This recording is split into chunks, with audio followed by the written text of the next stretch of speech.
Nigériennes, Nigériens, mes chers compatriotes, la Cour constitutionnelle a proclamé nuitamment le dimanche 21 mars 2021 les résultats définitifs du second tour de l'élection présidentielle du 21 février 2021.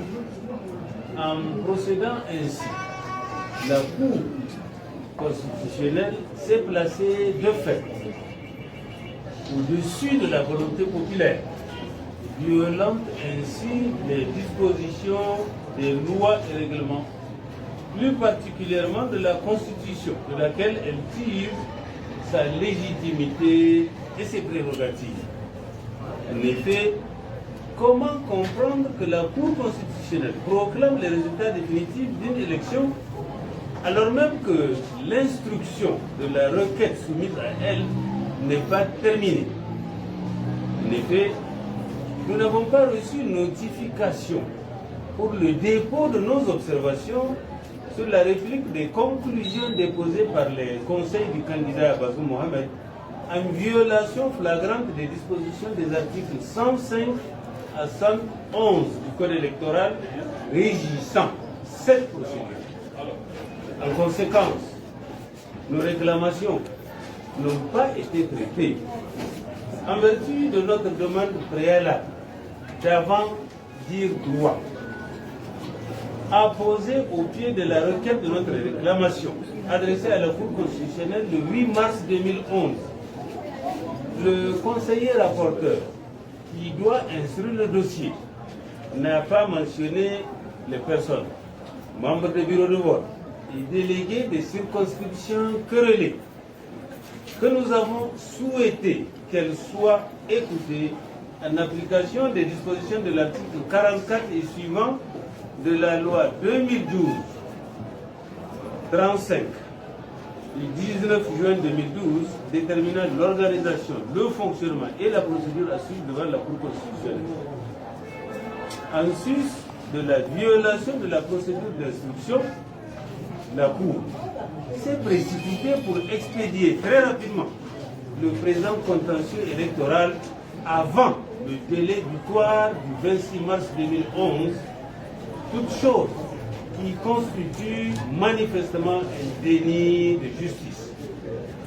Il est de jurisprudence constante de la Cour constitutionnelle elle-même que les réclamations sont d'abord vidées et sanctionnées par un arrêt précédant toujours celui de la proclamation des résultats définitifs. Mes chers compatriotes, considérant le préambule de la Constitution de la République de Niger, le peuple nigérien souverain, 1. Résolu à consolider les acquis de la République et de l'indépendance nationale. 2. Résolu à bâtir un état de droit, garantissant l'exercice des droits et libertés individuelles et collectives, d'une part, et d'autre part, d'une justice libre et indépendante. 3. Profondément attaché au principe de la démocratie pluraliste, 4. Réaffirmant son opposition absolue à tout régime politique fondé sur l'oppression, la dictature et l'arbitraire, l'impunité, l'injustice, la corruption, la concussion, le régionalisme, l'ethnocentrisme, le népotisme, le pouvoir personnel et le culte de la personnalité.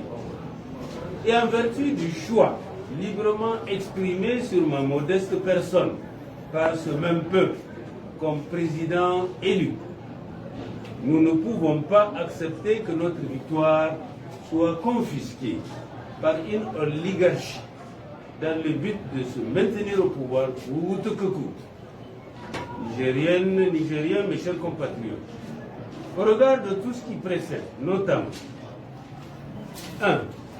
La notification pour dépôt de nos observations, qui constitue une violation de la procédure d'instruction prévue par les articles 105 et 111 du Code électoral. 2. Le refus d'auditionner les témoins oculaires. 3. les substitutions des vrais membres du bureau de vote par des nouveaux qui n'ont pas prêté serment et n'ont pas été formés non plus. 4. Les braquages durs, les remplissages automatiques des procès-verbaux, la précipitation de la proclamation des résultats définitifs le 21 mars 2021 avant la date butoir du 26 mars 2021. Nous demandons conséquemment 1. Aux parlementaires de la coalition CAP 2021, ACC, FRC et alliés de s'abstenir de participer à la cérémonie d'installation du Parlement de ce lundi 22 mars 2021. 2.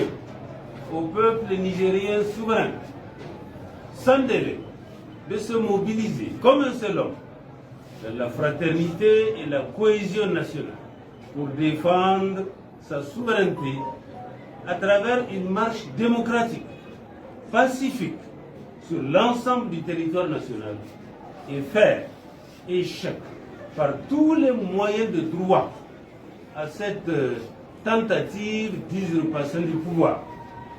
3. Au corps diplomatique accrédité dans notre pays de soutenir la lutte du peuple nigérien meurtri en vue du triomphe de la vérité, de la démocratie, de la République, pour la paix et la sécurité au Niger et dans la sous-région.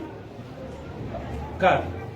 Au corps constitué et aux forces de défense et de sécurité de soutenir la lutte du peuple nigérien et de n'obéir à aucun ordre manifestement illégal et de surcroît donné par une autorité elle-même illégale et illégitime. Vive la République, vive la démocratie et l'état de droit, pour que vive un Niger de justice, de paix, uni, laborieux et prospère. Je vous remercie.